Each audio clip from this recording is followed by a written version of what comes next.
Hello friends, നല്ല അടിപൊളി ഒരു ചിക്കൻ കറി വെച്ചാലോ.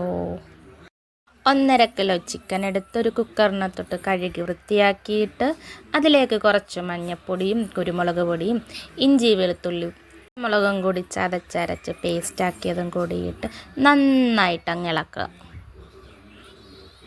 കുറച്ച് വെള്ളം ഒഴിച്ച് അതൊന്ന് വേവിക്കാൻ വെക്കുന്ന സമയത്തേക്ക് കടായിക്കകത്ത് എണ്ണയൊഴിച്ച് കടുക് വറുത്ത് തേങ്ങ ഇട്ട് വറുത്തെടുക്കണം. തേങ്ങ ഒന്ന് മൂത്ത് വരണം കേട്ടോ. തേങ്ങയ്ക്കകത്ത് കുറച്ച് മഞ്ഞപ്പൊടിയും കൂടി വേണമെങ്കിൽ ഇടാം.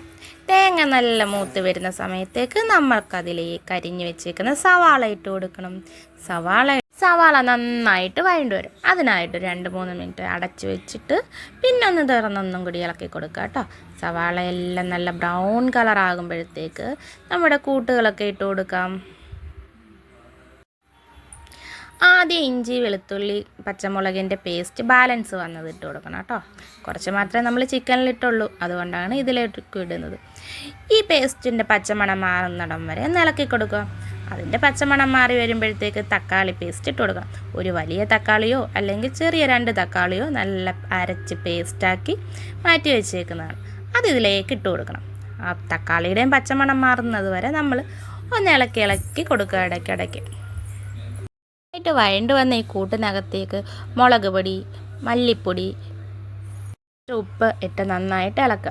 എന്നിട്ട് അതിനകത്തേക്ക് നമ്മൾ ചിക്കൻ വേവിക്കാൻ വെച്ചിരുന്ന വെള്ളം ഉണ്ടല്ലോ, ചിക്കൻ വേവിക്കാൻ വെച്ച വെള്ളത്തിനകത്ത് കുറേ എടുത്ത് അതിലേക്ക് ഒഴിച്ച് ഒന്ന് ഇളക്കി ശേഷം അതിനകത്തേക്ക് നമ്മൾ വേവിച്ച് വെച്ച ചിക്കൻ ഇട്ട് കൊടുക്കുക.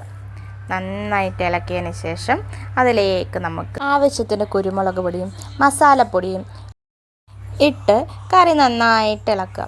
ശേഷം കുറച്ച് നേരം മൂടി വയ്ക്കുക. കൊതിയൂറൻ ചിക്കൻ കറി റെഡിയായി. ചോറിൻ്റെ കൂടെയും ചപ്പാത്തിയുടെ കൂടെ ഒക്കെ കഴിക്കാൻ നമുക്ക് ഈ ഒരു ഐറ്റം മതി കേട്ടോ. അപ്പോൾ എല്ലാവരും ട്രൈ ചെയ്ത് നോക്കണേ. വീഡിയോ ഇഷ്ടമായാൽ ലൈക്ക് ചെയ്യുക, ഷെയർ ചെയ്യുക. Thank you.